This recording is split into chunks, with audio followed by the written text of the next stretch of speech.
नमस्कार बच्चों, Pramati Hillview academy में आपका स्वागत है। आज हम एक अपठित गद्यांश पढ़ने जा रहे हैं। यह अपठित गद्यांश धर्म की आड़ पाठ से संबंधित है। यह तो छोटा सा अपठित गद्यांश है, मगर इसमें बहुत सारे विषय संकलित है। तो फिर आइए शुरू करते हैं। इस समय देश में धर्म की धूम है। उत्पात किए जाते हैं तो धर्म और ईमान के नाम पर, और ज़िद की जाती है तो धर्म और ईमान के नाम पर। रमुआ पासी और बुद्धू मियाँ धर्म और ईमान को जाने या ना जाने, परंतु उनके नाम पर उबल पड़ते हैं और जान लेने और जान देने के लिए तैयार हो जाते हैं। देश के सभी शहरों का यही हाल है। उबल पड़ने वाले साधारण आदमी का इसमें केवल इतना ही दोष है कि वह कुछ भी नहीं समझता बूझता, और दूसरे लोग उसे जिधर जोत देते हैं उधर जुट जाते हैं। यथार्थ दोष है कुछ चलते पुर्जे पढ़े लिखे लोगों का, जो मूर्ख लोगों की शक्तियों और उत्साहों का दुरुपयोग इसलिए कर रहे हैं कि इस प्रकार जाहिलों के बल के आधार पर उनका नेतृत्व और बड़प्पन कायम रहे।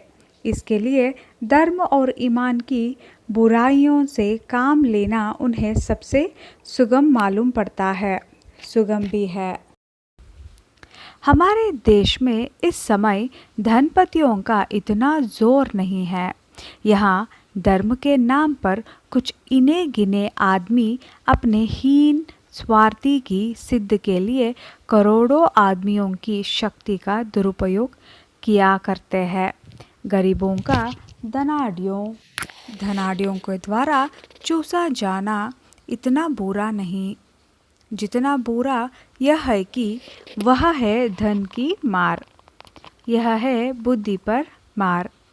वह धन दिखाकर करोड़ों को वश में किया जाता है और फिर मनमाना धन पैदा करने के लिए जो दिया जाता है। यहाँ है बुद्धि पर पर्दा डालकर पहले ईश्वर और आत्मा का स्थान लेना, और फिर धर्म, ईमान, ईश्वर और आत्मा के नाम पर अपनी स्वार्थ सिद्धि के लिए लोगों को लड़ाना बिड़ाना। अब आपको इन अपठित गद्यांश पढ़कर निम्नलिखित प्रश्नों के उत्तर लिखना है। यह तो एक छोटा सा प्यारा है, मगर इसे धर्म की आड़ पाठ के द्वारा, पाठ के हिसाब से इस प्रश्नों का उत्तर देना चाहिए।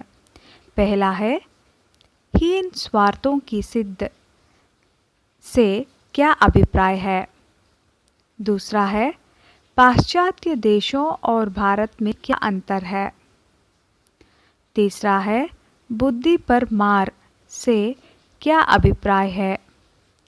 धर्म के नाम पर कौन कौन लोगों का शोषण करते और क्यों। फिफ्थ क्वेश्चन, देश में होने वाले झगड़ों का मुख्य कारण क्या है।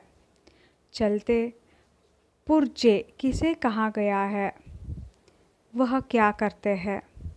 धर्म ईमान के नाम पर मूर्ख लोग झगड़ा क्यों करने लगते हैं। 8th, रमुआ पासी और बुद्धू मियाँ किस भाव को प्रदर्शित करते हैं। इन प्रश्नों के उत्तर दीजिए। अगले कक्षा में फिर एक नए पाठ के साथ मैं आपसे मिलती हूँ। धन्यवाद।